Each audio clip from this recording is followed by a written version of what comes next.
राधे श्याम, राधे राधे। तो 11 सितंबर 2024 बुधवार को राधा अष्टमी है। तो मैंने आपको बताया राधा अष्टमी का व्रत करने से क्या मिलता है और किस किस ने ये व्रत किया है। अब मैं आपको बता रही हूँ राधा अष्टमी पे हमें पूजा कैसे करना है। तो राधा अष्टमी पे हमें पूजा कैसे करना है, जैसे हमने जन्माष्टमी पे की है वैसे ही पूजा करना है, बड़े धूमधाम से पूजा करना है। और अब मैं आपको पूरा डिटेल बताऊंगी कि राधा अष्टमी में आपको किस तरह से पूजा करनी है और किस तरह से अभिषेक करना है और कैसे क्या भोग लगाना है। थोड़ा वीडियो लंबा है पर आप इसको पूरा सुने और राधा अष्टमी का व्रत बड़े धूमधाम से मनाएं, जन्मोत्सव बड़े प्राकट्य उत्सव बड़े धूमधाम से मनाएं। तो अब हमें राधा अष्टमी पे क्या करना है, सुबह जल्दी स्नान करना है। सुबह ब्रह्म मुहूर्त में स्नान करना है और स्नान के बाद हमें अच्छे नए वस्त्र पहनना है। ब्लू, कौन से कलर के पहनना है? ब्लू। और राधा रानी को भी कौन से पहनाना है? ब्लू। तो आप ब्लू कलर की ड्रेस राधा रानी के लिए ले आए। और अगर आपके पास लड्डू गोपाल हैं तो आप लड्डू गोपाल को राधा रानी के रूप में सजाएं। और अगर राधा रानी भी है और लड्डू गोपाल भी हैं तो आप दोनों का अभिषेक करें, दोनों की पूजा करें। और अगर सिर्फ राधा रानी है तो राधा रानी को सजाएं और लड्डू गोपाल, और अगर आपके पास राधा कृष्ण की मूर्ति है तो आप उन दोनों को भी ले सकते हैं। सिर्फ राधा रानी या सिर्फ कृष्ण का अभिषेक ना करें, दोनों साथ में है तो दोनों का साथ में ही अभिषेक करें। तो अब सबसे पहले हमें स्नान करना है। स्नान के बाद हमें संकल्प करना है। संकल्प में हाथ में जल और सुपारी लेना है, पैसा लेना है। उसके बाद संकल्प लेना है कि मैं ये व्रत कर रहा हूँ, कर रही हूँ, है राधा रानी, है श्रीमती राधा रानी। सबसे पहले तो राधा रानी कौन है? राधा रानी जो है वो गुरु तत्व है। वो हमें सिखाती हैं कि हमें किस तरह से श्री कृष्ण की भक्ति करना है। वो कृष्ण की कौन है? अलादिनी शक्ति, जो कृष्ण को सबसे ज़्यादा प्रिय है। राधा कृष्ण की शक्ति हैं।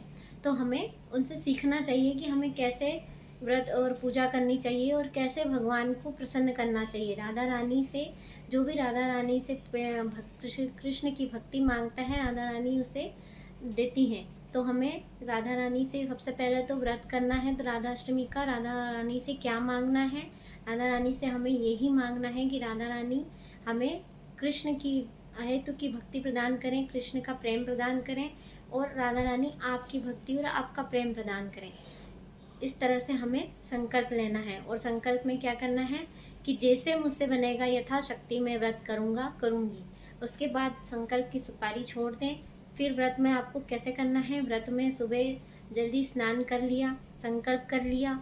उसके बाद आपको निर्जल रहना है, आप निर्जल करें, 12 बजे तक निर्जल करें या बिना बिना निर्जल किए कर सकते हैं। आप सिर्फ जल लेके कर सकते हैं, नहीं होता है फल फ्रूट लेके कर सकते हैं। फल फ्रूट भी नहीं तो आप फरियाल लेके कर सकते हैं व्रत। शाम को भी फरियाल लें या फिर आप दिन के 12 बजे बाद अन्न प्रसाद ग्रहण कर लें या शाम को अन्न ग्रहण कर लें।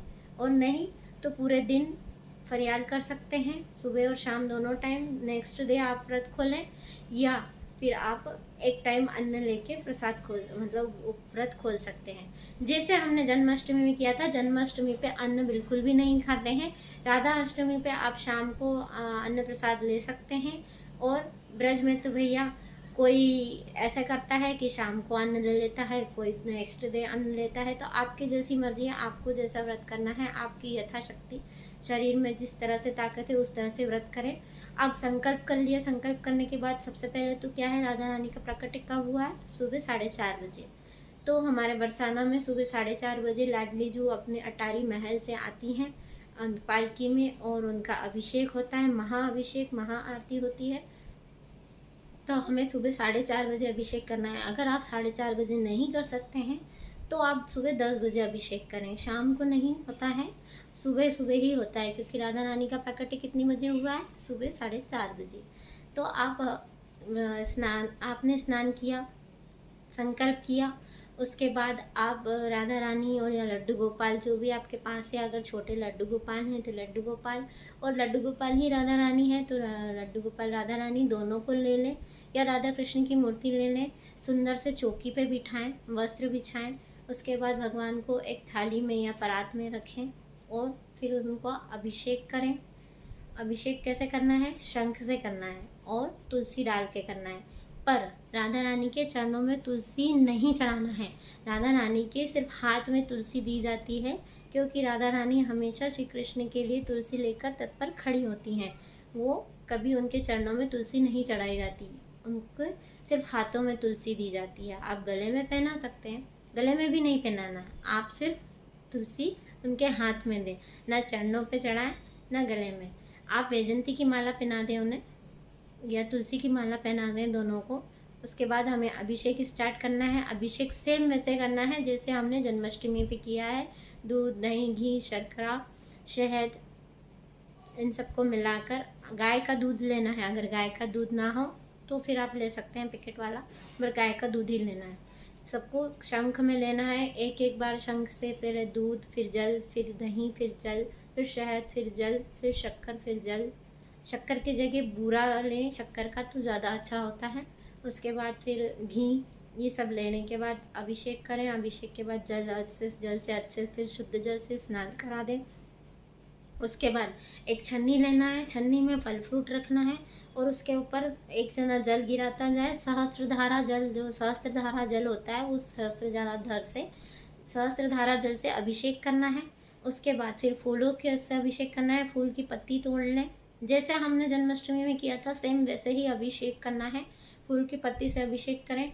उसके बाद फिर उन्हें अच्छे से पोंछ के, साफ वस्त्र से पोंछ के, उसके बाद हम उनको वापस से एक दूसरे, आपका जो सिंहासन है या राधा रानी या कृष्ण का बेड है, आपने बेड पे बिठाते हैं या उन्हें आप सिंहासन पे बिठाते हैं, उस पे दोनों को बिठाएं, दोनों को सजाएं, सुंदर श्रृंगार करें। और कौन सा कलर पहना है? Blue colour. तो खुद भी ब्लू कलर पहना है और राधा रानी का कौन सा कलर पहना है? ब्लू। राधा रानी का फेवरेट कलर क्या है? ब्लू। तो ब्लू कलर आप उन्हें पहनाएं, सुंदर सजाएं। और अगर लड्डू गोपाल हैं तो उनको गोपी भाव से सजाएं, उनको पूरा राधा रानी बनाएं। अच्छे सुंदर चोटी केश करें ऐसे, और सिर पे चुनरी उड़ाएं, गले में वैजंती की माला पहनाएं और सुंदर सुंदर श्रृंगार करें। इतना सुंदर सजा दें कि राधा रानी इतनी प्रसन्न हो जाए। अब उसके बाद क्या करना है हमें? अब जो मेन पूजा है वो मैं आपको बता रही हूँ। ये पूजा तो सारी मेन ही है, पर हमें जो करना है वो क्या करना है? 1000 कमल के पुष्प लेना है। कितने? 1000। 1000 फूल। क्यों? क्योंकि सहस्त्र नाम होता है, सहस्त्र नामावली होती है, आपने सुना है। तो राधा रानी, अगर आपके पास राधा रानी है तो 1000 कमल के फूल लें और गोपाल सहस्त्र नाम से राधा रानी की एक एक फूल चढ़ाएं। या तो एक एक नाम आप लेते जाएं और चढ़ाते जाएं, या यूट्यूब पे चालू करके एक एक नाम सुन सुन के एक एक कमल के पुष्प चढ़ाते जाएं। और कृष्ण को चढ़ा रहे हैं तो राधा सहस्त्र नाम बोल के आप 1000 कमल के पुष्प या 2000 कमल के पुष्प ले लें, दोनों को करें, दोनों को एक एक हज़ार नाम से चढ़ाएं। और नहीं है तो आप कमल के फूल अगर नहीं अवेलेबल हो रहे हैं तो आप गुलाब के फूल ले सकते हैं, हार श्रृंगार के फूल ले सकते हैं, खुशबू वाले फूल मोगरा ले सकते हैं, चमेली ले सकते हैं। और इतना भी नहीं हो रहा है तो आप गुलाब के फूल की 108 पत्ती तो ले सकते हैं, या 1008 पत्ती ले सकते हैं, आप सहस्त्र पत्तियाँ ले सकते हैं। तो इस तरह से आप इनको लेना है। और राधा रानी का या तो आप राधा सहस्त्र नाम से भी चढ़ा सकते हैं। और क्योंकि राधा रानी को क्या प्रिय है? राधा रानी को कृष्ण प्रिय है, इसलिए हमें राधा रानी के सामने कृष्ण का नाम लेना है। और कृष्ण का नाम लेते हुए, मतलब गोपाल सहस्त्र नाम लेते हुए 1000 कमल के पुष्प चढ़ाना है। और गोपाल जी को राधा नाम लेते हुए, राधा सहस्त्र नाम लेते हुए 1000 कमल के पुष्प चढ़ाना है। और उसके बाद पंचदीप से महा आरती करनी है। और अब भोग में क्या लगेगा राधा रानी को? भोग में लगेगा अरबी, दही अरबी की सब्जी, सिंपल अरबी की सब्जी, मालपुआ और खीर। राधा रानी को ये बहुत प्रिय है, तो आप इसका भोग लगाएं और फिर महा आरती करें। उसके बाद सबको प्रसाद बांटें, खुद भी ग्रहण करें। अगर आप अन्न से व्रत तोड़ रहे हैं तो आप ग्रहण कर सकते हैं, नहीं तो नेक्स्ट डे आप उसको ग्रहण करें। और उस टाइम पे आप चरणामत लेके व्रत खोल लें। अगर निर्जल रखा है तो आप चरणामत से व्रत खोल सकते हैं। और उसके बाद फिर आप जल पी सकते हैं। राधे श्याम, हरि बोल, राधे राधे। और ज़्यादा से ज़्यादा कृष्ण नाम लेना है। कैसे? हरे कृष्ण कृष्ण कृष्ण हरे हरे, हरे राम राम राम हरे हरे। हरे का मतलब ही श्रीमती राधा रानी होता है, इसलिए ज़्यादा कृष्ण नाम जप लें, क्योंकि राधा रानी के सामने कृष्ण नाम लेते हैं तो राधा रानी बड़ी प्रसन्न होती है। और राधा रानी से हमें क्या मांगना है? भगवान की भक्ति, श्री कृष्ण की भक्ति, वृंदावन का वास। अगर राधा रानी प्रसन्न हो जाती है तो क्या होता है? हमें वृंदावन ब्रजवास मिलता है। इसीलिए राधा रानी के सामने कृष्ण नाम का जप करें, पूरी रात जागरण करें, अखंड दीप जला के रखें, एक कलश रखें, कलश पर नारियल रख के रखें। उसके बाद उसको अखंड दीप जलाएं, पूरी रात अखंड दिया जलना चाहिए। पूरी रात नहीं जल सकता तो 2-3 घंटे कम से कम जलाएं, तिल्ली के तेल का या घी का। इसमें आप ये 2 दिए जलाना है और पूरी रात जागरण करना है। जो पूरी रात जागरण कर लेता है उसको ब्रज वास मिलता है, ब्रज 84 कोस में वास मिलता है और राधा रानी का वो प्रिय हो जाता है। श्री कृष्ण का